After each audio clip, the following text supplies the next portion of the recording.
सबसे पहले चंद्रशेखर आजाद सीजीआई के समर्थन में उतरे हैं। सीजीआई पर फेंका जूता तो फायर हुए चंद्रशेखर आजाद। कर दिया बड़ा ऐलान, सड़कों पर होगा घमासान। वकीलों के अंदर कहां से आई इतनी हिम्मत? काफी दिनों से मध्य प्रदेश का एक वकील बाबा साहेब के बारे में अपमानजनक बातें कर रहा है और खुला घूम रहा है। उन्हीं लोगों ने हाईकोर्ट में अंबेडकर की मूर्ति लगाने पर बवाल किया था और अब एक वकील ने सीजीआई बीआर गवई के ऊपर जूता फेंकने की हिम्मत की है। इसके पीछे का कारण क्या है?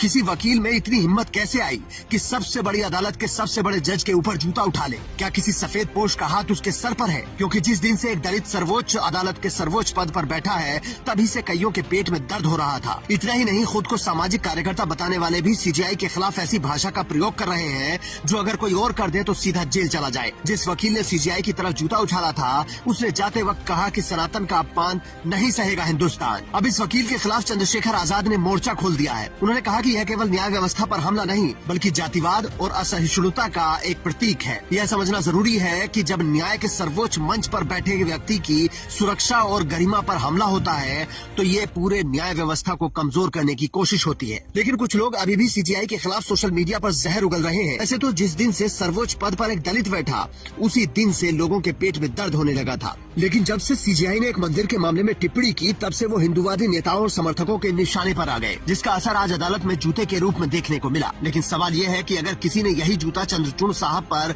फेंका होता, तब भी यही प्रतिक्रिया होती, क्योंकि उनके रिटायरमेंट के बाद के बयानों और दिए गए फैसलों में अंतर पर काफी बवाल हुआ है।